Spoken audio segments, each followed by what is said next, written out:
السلام علیکم۔ جیسا کہ آپ سب جانتے ہیں کہ پاکستان ایز اے میڈیٹر پوری دنیا میں اس وقت امن کے لیے پہچانا جا رہا ہے، یعنی صلح صفائی کروانے کے لیے پہچانا جا رہا ہے۔ تو وہیں پہ ایک اچھی خبر جو ہمیں نظر آئی وہ یہ ہے کہ چین میں پاکستان کے جو سفیر ہیں خلیل ہاشمی، ان کو بیسٹ سفیر کا ایوارڈ دیا گیا ہے، اور اس کے اوپر چائنا نے یہ بھی کہا کہ پاکستان اور جو چین کی دوستی ہے وہ پاکستان کے اور چین کے درمیان جو موجود پہاڑ ہیں ان سے بھی زیادہ بلند ہے۔ اور یہ بھی بتاتے چلوں کہ محسن نقوی جو ہیں وہ آج کل ایران کے دورے پہ، ایک دورہ ان کا ہوا پھر دوسرا ہوا، تو وہاں پہ انہوں نے بہت سارے جو وہاں کی مشہور اور اتھارٹیز ہیں ان سے ملاقات کی، جن میں احمد وحید سے انہوں نے ملاقات کی ہے،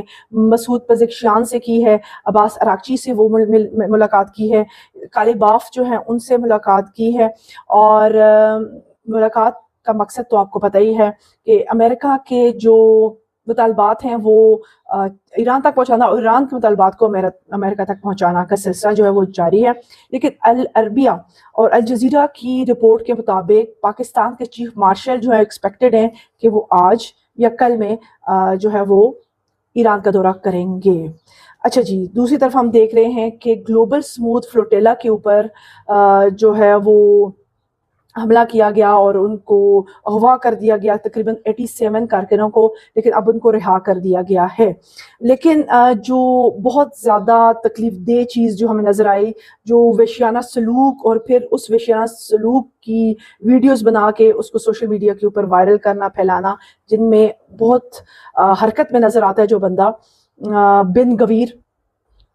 تو اس کی جو حرکات ہیں، جو ایک بہت بڑا، میں اس کو ایک ٹیررسٹ سمجھتی ہوں، اس کا نام لینا بھی پسند نہیں کرتی ہوتی لیکن لے لیتی ہوتی ہوں، تو یہ بہت سرگرم نظر آتا ہے، اور اس کی وحشیانہ ایکٹیویٹیز جو ہے ہمیں بہت زیادہ سرگرم نظر آتی ہیں۔ اس کے ساتھ جو ہے سموٹرچ جو ہے وہ بھی اس قسم کی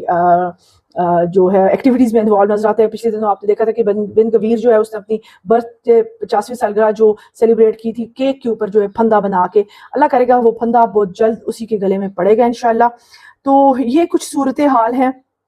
اور دوسری طرف یہ بتاتی جاؤں کہ ڈونلڈ ٹرمپ نے اب کیوبا کے جو سابق صدر تھے ان کے اوپر بھی کافی جو ہے وہ الزامات لگائے، ان کے اوپر فرد جرم عائد کیا، اور ان کو کہا کہ انہوں نے امریکیوں کے قتل عام میں حصہ لیا اور ان کا قتل کیا۔ تو ڈونلڈ ٹرمپ کو کوئی نہ کوئی بندہ چاہیے ہوتا ہے، کسی نہ کسی کو دبانا، کسی نہ کسی کے اوپر الزام لگانا، گالیاں دینا، یہ سب کچھ ان کا چل رہا ہوتا ہے۔ اور ابھی آپ نے ایک اور بڑی دلچسپ قسم کی جو فاکس نیوز ہے، ABC نیوز، الجزیرہ، سب ڈونلڈ ٹرمپ کا وہ انٹرویو چلا رہے ہیں کہ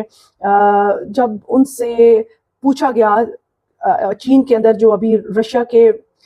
صدر پوتن ہیں وہ دورے پر تھے، تو انہوں نے کہا کہ جتنا اچھا استقبال، والہانہ استقبال چین نے میرا کیا، اتنا پوتن جو ہے اس کا نہیں کیا گیا۔ تو اس قسم کی باتیں وہ کرتے ہوئے دکھائی دے رہے ہیں، بالکل بچگانہ قسم کی حرکتیں، میچور، اور ایک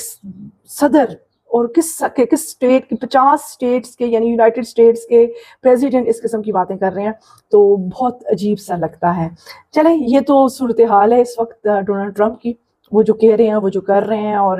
کبھی دھمکیاں اور کبھی کیا اور کبھی کیا۔ لیکن جے ڈی وینس کی طرف سے بھی آیا کہ وہ جنگ جو ہے وہ کہتے ہیں ہم نہیں چاہتے، اور ہم کہتے ہیں کہ یہ جو باہمی